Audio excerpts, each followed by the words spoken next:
Let's go on a trip for our wedding anniversary. You're always working so hard and we deserve a treat. Exactly.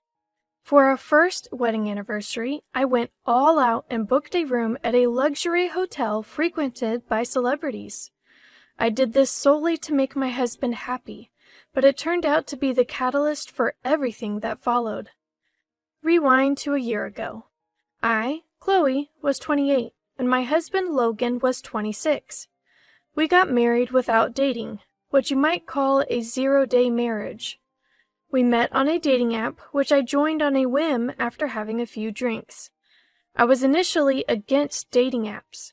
90% of 28-year-old women's meetings are about beauty and romance. At 28, conversations with my girlfriends were mostly about beauty and relationships. It seemed like everyone was getting married and I was getting sick of people flaunting their happiness on social media. Then, one of my friends started using a dating app. I was skeptical but intrigued. The stories about the unknown world are interesting, and the drinks go well. The more I heard, the more interested I became. So I joined the app while a bit tipsy. The next day, when my hangover finally wore off, I was shocked. My inbox was flooded with messages. Since I've started this, why not have a little fun? That's what I thought as I replied to some messages out of curiosity. I chatted with a few people, but conversations with strangers usually fizzle out. The only person who caught my interest was Logan. After about a month of back and forth, we decided to meet. Maybe because we'd been talking every day, meeting for the first time felt like catching up with an old friend.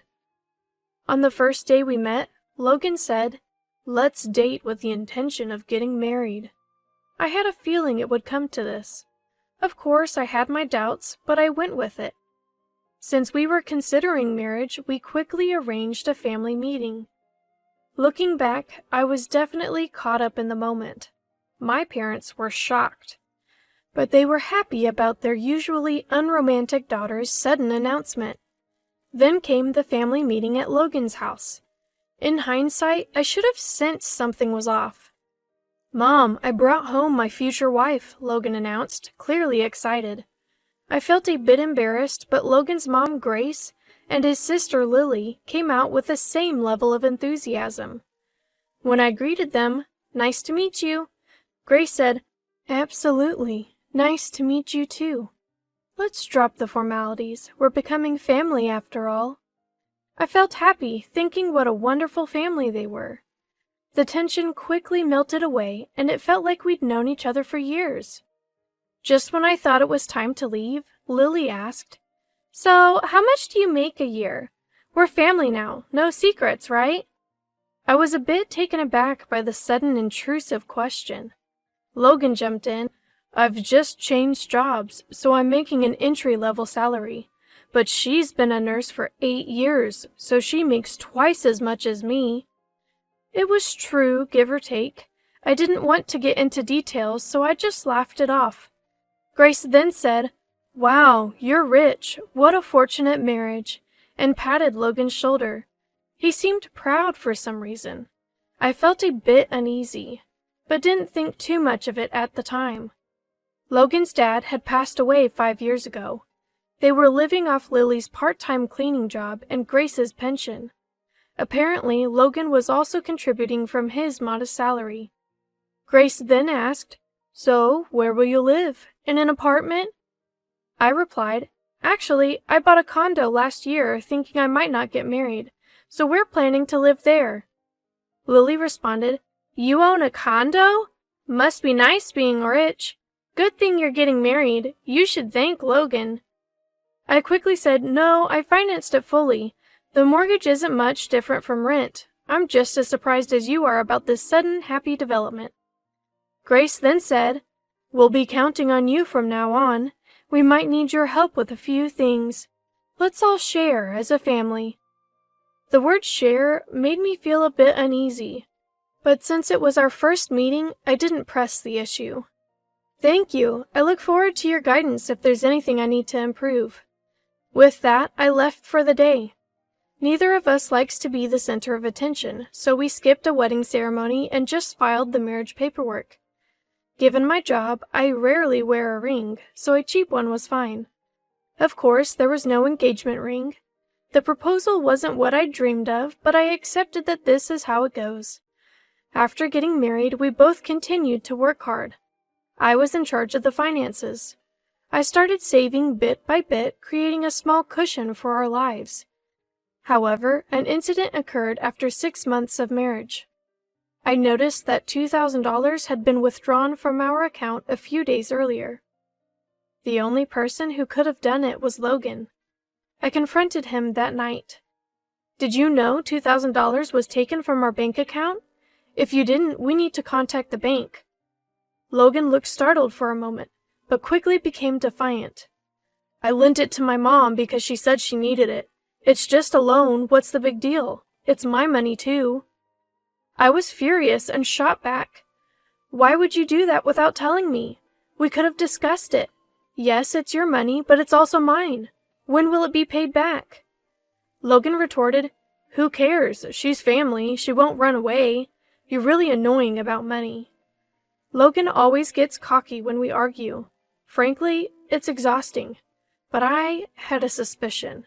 I'd seen Logan's mom tell him she'd won $300 on a slot machine, so I figured she was gambling. They're not struggling that much financially.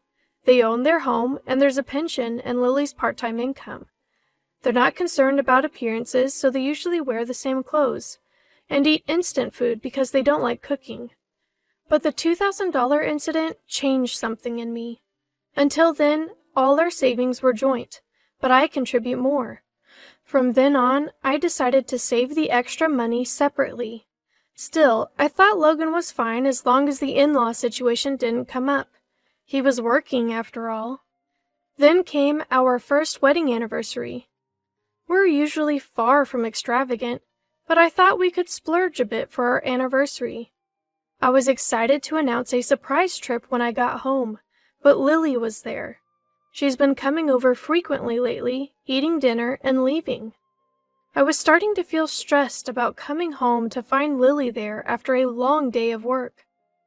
In hindsight, the timing for announcing the trip was bad. I was probably too eager to share the news about the hotel reservation I'd worked hard to get.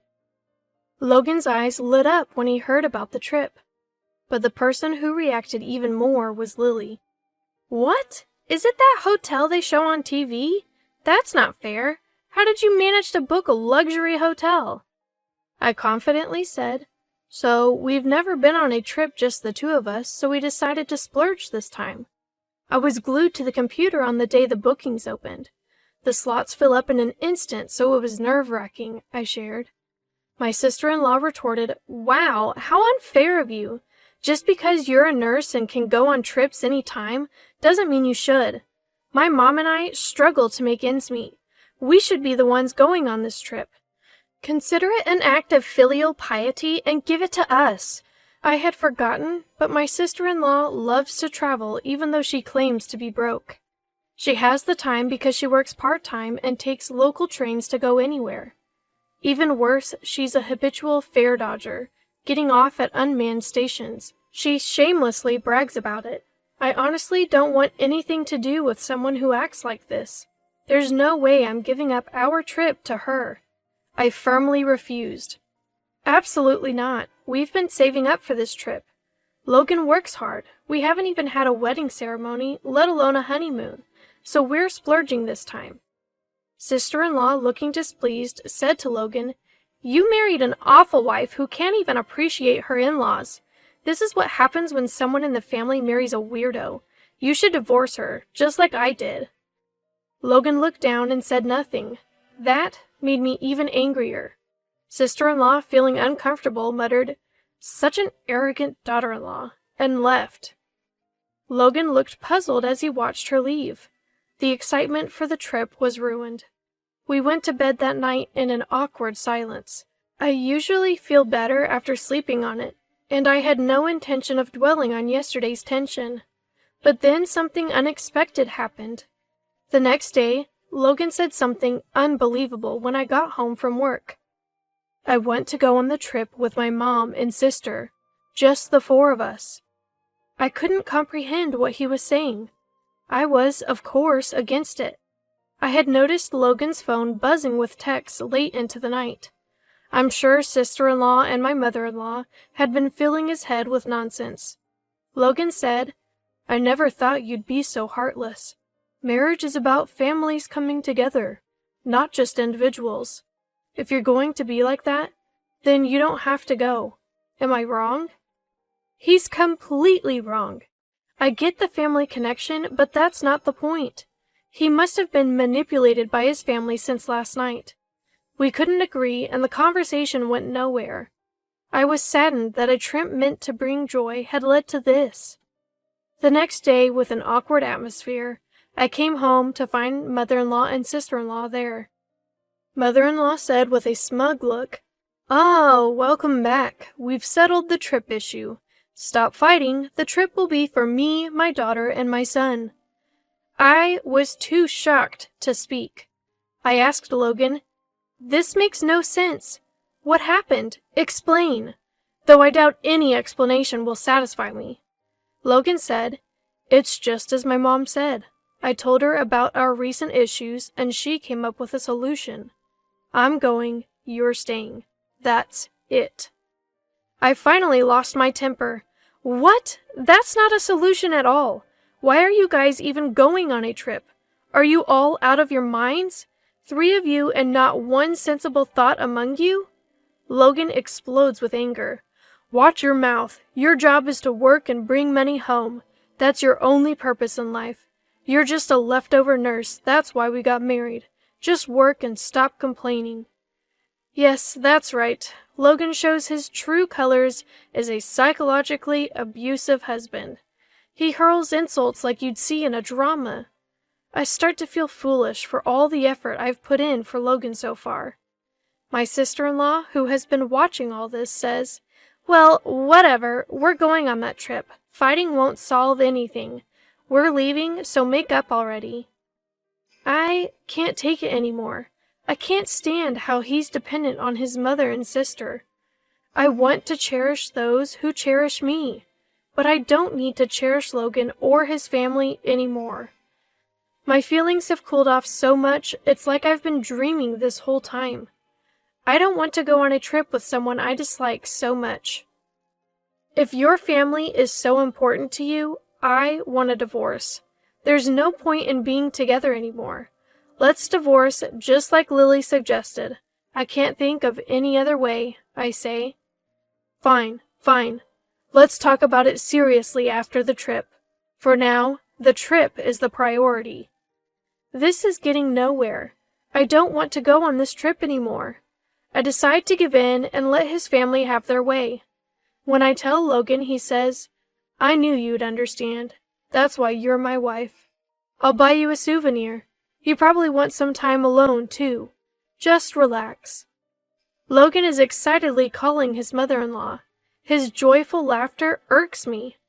But that's okay. I've made up my mind. I contact the hotel and change the reservation to Logan's name. I even managed to change it to a trip for 3 people, on the day of the trip. I take a day off to see them off. The 3 of them leave completely excited. They even bring suitcases for just a 1-night, 2-day trip. I can't help but laugh at the sight. Now, I'm super busy. I have a life-changing task to accomplish in these 2 days. First, I move all of Logan's belongings to a rented storage unit. I'm a minimalist, so I don't have a lot of luggage. I get help from a friend at work, and we finish in less than 2 hours. Now Logan has no reason to come back. This condo is in my name, bought when I was single. I never want to let him in again. The locksmith I'd booked arrives. In just over an hour, Logan can no longer enter the house. I've also consulted with a lawyer named Mason about divorce. I bring audio evidence of the psychological abuse, and Mason says, "This is a guaranteed win. Please let me represent you." I don't have to be directly involved in the divorce talks anymore. And here's the funny part. Logan and his family somehow think the hotel is prepaid. I never said it was. I had only made the reservations. I even ordered a fancy cake and champagne, planning a surprise for our anniversary. Of course, all of it was to be paid at checkout. They must have had a blast thinking it was all prepaid. Like a Last Supper. The next day. As expected, my phone won't stop ringing around checkout time. I ignore it, all within my expectations. I'm amazed at the audacity of his family, staying at a luxury hotel with no money. I can almost see the Logan family turning pale at the bill, and eventually they end up in police custody. I wash my hands of it. I have one last gift for this troublesome family. I mail the divorce papers and the key to the storage unit to Logan's family home. Not a single item of Logan's remains in my condo. My cozy space from a year ago is back. I prepared before anyone else, foreseeing that the divorce would be contested. Mason will handle everything. Eventually, his family scrapes together enough money to pay for their luxury trip and get released.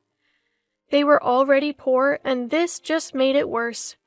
When they returned, they kicked my condo door, and my neighbor called the police. Given that we're in the middle of divorce mediation due to psychological abuse, Logan gets slapped with a restraining order. His family can't afford a legal battle, so they quickly agree to the divorce. I also claim compensation in the divorce proceedings due to the psychological abuse. And just like that, I'm single again, easier than I thought. His family seems to be relying on my ex-husband's income for a while. He probably couldn't quit gambling. Their problems continue. Logan, who couldn't hold a job, often overslept and took days off, which is unacceptable for an adult. When I pointed it out, he silenced me, saying he's prone to mental illness. That made me shut up, yet he had the nerve to argue with his boss and quit. His sister is also unemployed for some reason. They're struggling financially more than ever, refusing welfare and accumulating debt. I even saw a menacing guy lurking around their home recently. It felt like a scene from a movie. As for me, I'm stress-free and doing well at work. I can cut corners on housework since it's just me. Financially, I'm better off post-divorce, which was unexpected. And I even got promoted to supervisor. It's a challenging job with responsibilities, but I enjoy it. I wasn't planning on dating for a while, but I started seeing Caleb, a doctor who had been a confidant before my marriage. Unlike someone I know, Caleb is financially and emotionally stable. But now, I'm extremely cautious about marriage. One thing's for sure, dating apps aren't for me. I still believe in natural encounters. Looking back, I'm grateful and thankful that they took that trip from me.